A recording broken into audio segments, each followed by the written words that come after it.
Tienen pues el panorama muy amplio, no completo, y precisamente eso que falta es lo que ustedes podrán preguntar a nuestros panelistas. Solo preguntas, por favor, y muchas preguntas. Yo tengo muchas preguntas. Monseñor Ali, si ustedes llegan a saber de un caso, ustedes, me refiero a cualquier sacerdote, ustedes mismos están en la posibilidad, no solamente legal, sino moral, de hacer la denuncia, o esperan a que sea la víctima la que realice la denuncia. ¿Cuándo, si es que ya se pone una denuncia, o si ustedes, si algún sacerdote lo llega a saber y lo dice, cuándo empieza la investigación?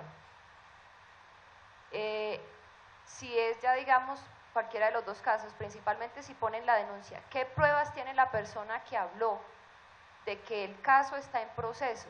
Me refiero a términos, tiempos, procedimientos. Para Monseñor Elkin, en las partes. Si quieres te respondo porque después no me acuerdo lo que me preguntaste.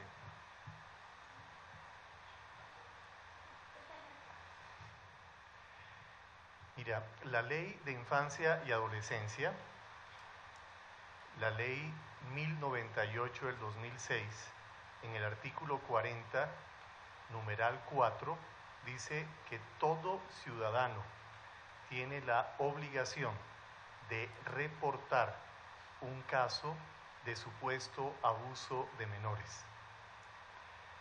El siguiente año, 2006, salió la ley 1146 sobre delito sexual, y en el artículo 15 vuelve a repetir lo mismo y dice que no solamente cualquier ciudadano colombiano, sino también cualquier institución tiene la obligación de reportar un supuesto caso de abuso sexual. Entonces, como ciudadano colombiano, yo tengo esa obligación. Resulta que cuando, por lo menos te digo la experiencia que yo he tenido en este año y medio que estoy al tanto de la Oficina de Protección de Menores. En la Arquidiócesis de Bogotá nos han llegado 2 casos. Y creo que sucede lo mismo de lo que te voy a decir. Usualmente cuando vienen a reportar un caso, ya se reportó civilmente. Ya las personas tienen más conciencia de lo que tienen que hacer. Ya internalizaron que hay una línea del Instituto Colombiano de Bienestar Familiar donde podemos anónimamente reportar un supuesto caso. ¿Cuál es esa línea? ¿Cómo es? Uy, ninguno se la sabe. 114, la línea 114 del Instituto Colombiano de Bienestar Familiar. O lo reportan en el CAIBAS o en cualquier CAI o en la Fiscalía, bueno, etcétera, o en el URI o en cualquiera de los URIs. Comisaría de Familia. Entonces, ya que ha crecido esa conciencia, pues uno no tiene la necesidad de reportar ese caso porque ya está reportado, sino que empieza entonces lo que se llama la investigación preliminar. Esa investigación preliminar la realiza el encargado en la diócesis o el encargado de la comunidad religiosa para hacer esa investigación preliminar. La investigación preliminar es mirar si realmente hay como causas para abrir un proceso. Pero como te digo, como ya se reportó civilmente, usualmente esa investigación preliminar pues es muy fácil hacerla. E inmediatamente empieza el caso en el tribunal eclesiástico, se llaman los testigos, se analizan las pruebas, bueno, etcétera, ¿verdad? O sea, todo lo que es un caso canónico que debe hacerse con el mayor rigor para el bien de todos los implicados. En ese aspecto es importante recordar que si la víctima es menor de edad, ni en la investigación preliminar, ni el tribunal eclesiástico puede hacer la entrevista a la víctima si es menor de edad, porque la víctima tiene que ser entrevistada forénsicamente. Entonces tiene que ser una investigación forense. Eso también lo dice la ley 1146 del 2007. Y si entonces el caso pues ya se ha trabajado y el tribunal eclesiástico tiene los elementos de peso para presentarlo, lo dirige a la Congregación de la Doctrina de la Fe. Y la Congregación de la Doctrina de la Fe sugiere la pena y se lo devuelve de nuevo al ordinario del lugar, o sea, al obispo. Y el obispo es el que tiene que especificar entonces aplicar esa pena. Espero que haya sido claro.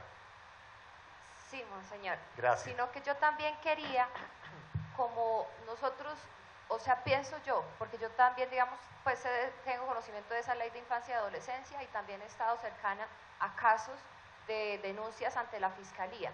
Pero yo quiero decir, eso ya es una acción correctiva. Cómo la iglesia tiende o mueve al pueblo de Dios del que hablaba Estela a que tengamos acciones preventivas.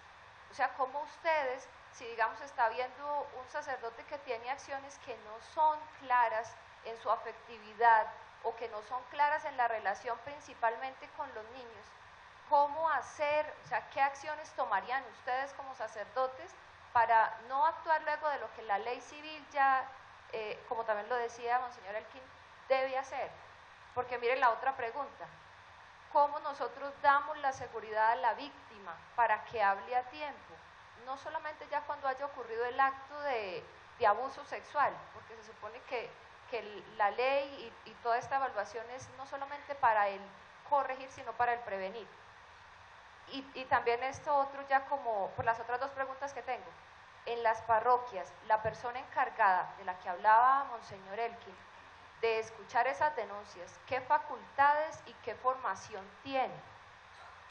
¿Y cuál es la preparación de la persona que acompaña a las comunidades lastimadas?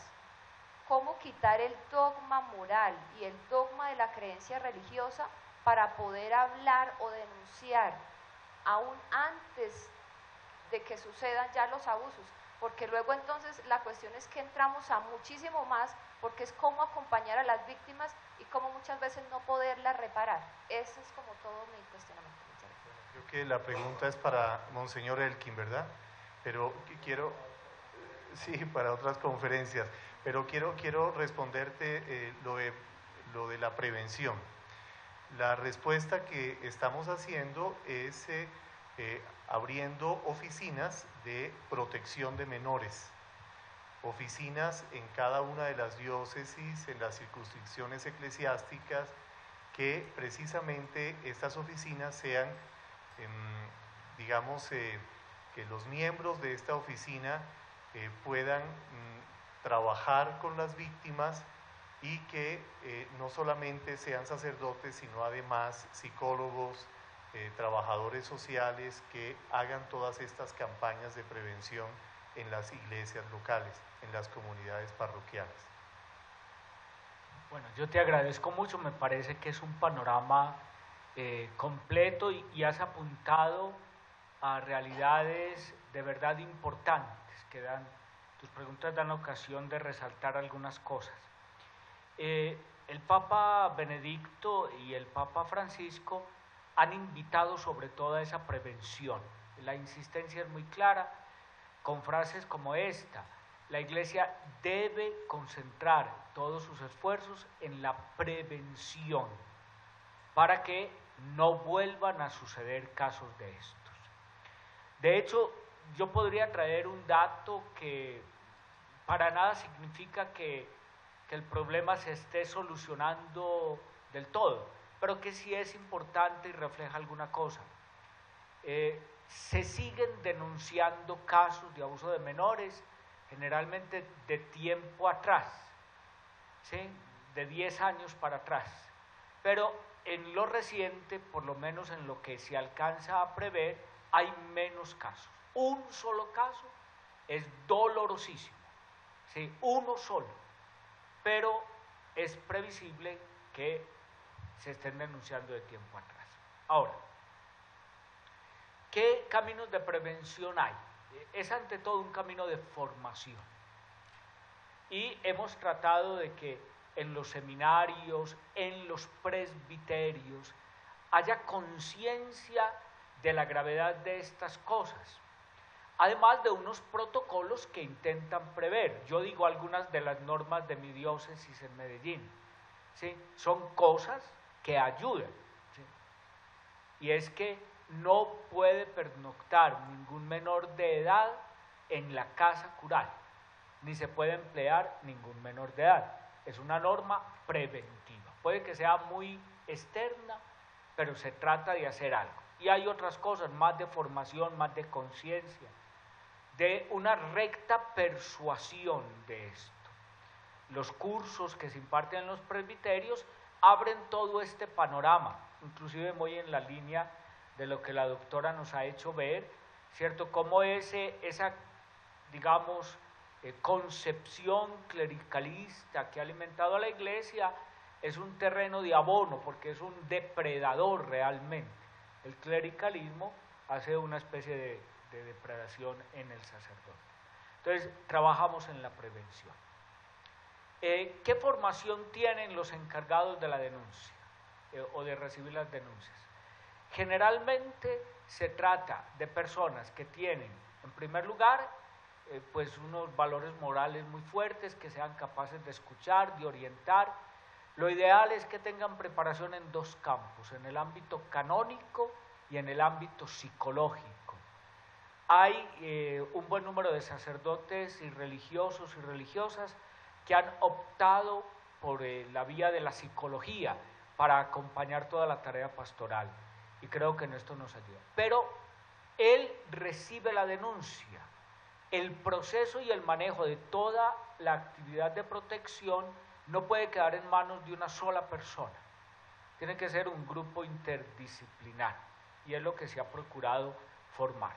Yo tengo que aclarar y reconocer que no todas las diócesis, nosotros estamos aquí con el modelo de Bogotá, yo vengo de Medellín, hay diócesis que tienen estas capacidades, pero hay diócesis que no tienen capacidades en esto. Entonces, el obispo tiene que formar un grupo con las más altas calidades humanas y profesionales para atender esto. Y digamos que un 80% de las diócesis ha logrado constituir una forma de comisión en este sentido. Creería que por allí van las cosas. Atención en la prevención, sí, poner el énfasis en esto. Formación, hablar claro a todos, religiosos, religiosas, sacerdotes, seminaristas. Abrir espacios para la denuncia con toda transparencia y con toda serenidad. Dar confianza, ¿sí? Tener como un corazón pastoral, un sentido que ayude a oler situaciones de este tipo, particularmente en las situaciones donde regularmente hay interacción entre niños y adultos, como los campos educativos, y pues formar equipos competentes para este trabajo. Te agradezco mucho. ¿Tu nombre es? Rosalía.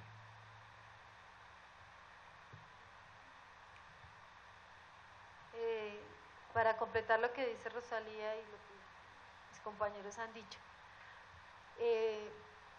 pues muy desde una mirada de laica, comprometida, desde movimientos, me parece que hay que hacer más esfuerzos en la formación de los sacerdotes por una valoración activa, gozosa, esperanzadora del papel de los laicos en las comunidades. Muchas veces, y ahí como mujer, todas las mujeres que estamos acá, tenemos intuiciones, vemos cosas en las parroquias, en la relación de los sacerdotes con la gente de la parroquia. Pero como no hay una valoración positiva, entonces terminamos siendo viejas chismosas, que estamos juzgando, que vemos pecado en todos lados. No se escucha la voz de la gente en las parroquias. Eso también haría parte de la formación de los sacerdotes. Aprendan a escuchar. tengan en cuenta la opinión de las personas, de los grupos, de las catequistas, de los catequistas, de los movimientos que hacen parte de la vida de las parroquias. Somos nosotros los que estamos ahí, los que vemos la interacción, los que a veces vemos, escuchamos e intuimos cosas que se le dice al párroco, se le dice al vicario, se pasa al obispo y hasta ahí llegó porque no se avanza más. Y entonces también prevención es escuchar, es creer en la voz de las comunidades y de la gente. No todos son chismes, ¿no? Entonces también hay como una mirada muy despectiva del papel de la comunidad. Perdón que me motivaste a decir dos cosas más. Primero, algo que nosotros acabamos de tomar conciencia, digo acabamos hace solamente 3 semanas, estuvo aquí Monseñor Stephen Rossetti, uno de los grandes expertos en pedofilia y de abuso de menores en la Iglesia Católica. Por muchos años fue el director de St. Luke Institute, cerca a Washington, que trataba los casos de sacerdotes pedófilos. Y él nos dio una sugerencia que reconocemos que no la hemos cumplido, sobre todo en la Arquidiócesis de Bogotá, y es que nuestro delegado de protección de menores es un sacerdote. Él nos decía, es mejor que el delegado de protección de menores sea un laico, y mucho mejor una mujer. Una mujer obviamente profesional en salud, sea una psicóloga, sea una trabajadora social o psiquiatra, que sea ella la que tenga el primer contacto con las víctimas. Porque si se acercan a nuestras oficinas de protección de menores, pues el perpetrador fue un sacerdote, y que la atienda o que lo atienda un sacerdote, pues entonces o va a tener resistencia, o no va a decir las cosas, o va a expresar transferencialmente toda su rabia a otro sacerdote. Entonces es interesante lo que nos decía Stephen Rossetti, y pues haciendo claridad que ciertamente el trabajo, digamos, de ustedes, pueblo fiel de Dios, pues es tan importante también en este aspecto. Y lo segundo, yo vuelvo a insistir, lo dijo Monseñor Elkin, y lo volvemos a decir una y otra vez más, esto es un problema muy complejo y solo no se puede afrontar. A mí a veces me aterra que algunos hermanos obispos, algunos hermanos sacerdotes se meten a solucionar estas cosas solitos. Imposible. Esto debe haber un equipo interdisciplinar, y un equipo interdisciplinar especialmente donde la ayuda de los laicos es fundamental e importante. Pero tú dices una cosa que no aceptamos a veces, o no abrimos el espacio para que los laicos nos ayuden, pero es que los laicos también nos dejan solos a veces en esos problemas, en estos inconvenientes. A veces, realmente cuando uno pide ayuda, y porque yo la he pedido de laicos profesionales, se hacen oídos sordos, indiferencia. Entonces también el cuento es que tenemos que trabajar como iglesia unida, porque es un problema de iglesia que nos afecta a cada uno de nosotros. E insisto lo que dijo la doctora, que me pareció precioso, esa reflexión sobre el clericalismo. Yo lo llamaría desde un punto de vista más, mejor dicho, me referiría más a ambientes clericales tóxicos que existen en algunas instituciones católicas, donde precisamente no se vive esa comunión eclesial entre todo el pueblo de Dios, entre sus pastores, y pues si no existe, digamos, esa comunión de espíritus, pues ciertamente esto no funciona. Pongo casos muy concretos. Cuando un curita, cuando un párroco empieza a ser imprudente con un menor de edad, qué lindo sería que ahí estuviese una señora, ahí estuviese la madre de familia que tiene olfato de mamá, y que le diga al curita, cuidado, mucho cuidado, mucha atención. Eso es necesario. ¿Todavía te acuerdas de la pregunta que ibas a hacer? Sí. Bueno, Monseñor Ali, la doctora Estela hablaba un poco de los ambientes en los que se desarrollan, pues, sobre todo los abusos. Y ella hablaba de pues, condiciones sociales, económicas bajas, medias. Pongamos un caso simplemente para mi pregunta. En el caso de que el menor de edad no tenga una buena relación con sus padres, con sus amigos, y el único recurso, por así decirlo, sea la confesión, la reconciliación, y ahí es donde el menor de edad pone de manifiesto que fue abusado sexualmente por un sacerdote y sin querer romper el sigilo sacramental, ¿qué orientaciones se podrían dar? ¿Cómo se podría tratar el tema? Y cómo precisamente ahí pues el derecho canónico como que es fuerte, pero a la vez cómo poder precisamente ayudar a ese menor, ¿para qué? Para que no quede como si nada hubiese pasado, pero a su vez se respete pues un poco el mismo derecho. Pusiste una cosa primero de la situación socioeconómica y después te metiste con la confesión. ¿Cuál es la pregunta? A ver. Bueno, la pregunta como tal es, ¿qué hacer en caso de que el menor de edad simplemente en la confesión diga que fue abusado sexualmente por un sacerdote, no lo haya dicho a nadie más, y cómo proceder? Yo me transfiero, sí, esto se llama fraternidad episcopal. A ver, el sacerdote respecto del sigilo sacramental tiene la obligación absoluta de no revelar cuanto escucha en confesión. Y tenemos una frase que se dice en el derecho: no se puede usar la ciencia o el conocimiento habido en confesión. De tal manera que lo único que podría hacer es invitar, motivar o decirle al penitente, en este caso el menor de edad, y decirle que dentro de su derecho está el de hacer una denuncia o llevarlo al ámbito no sacramental. Pero en eso no puede ejercer porque aquí hay un problema de conciencia.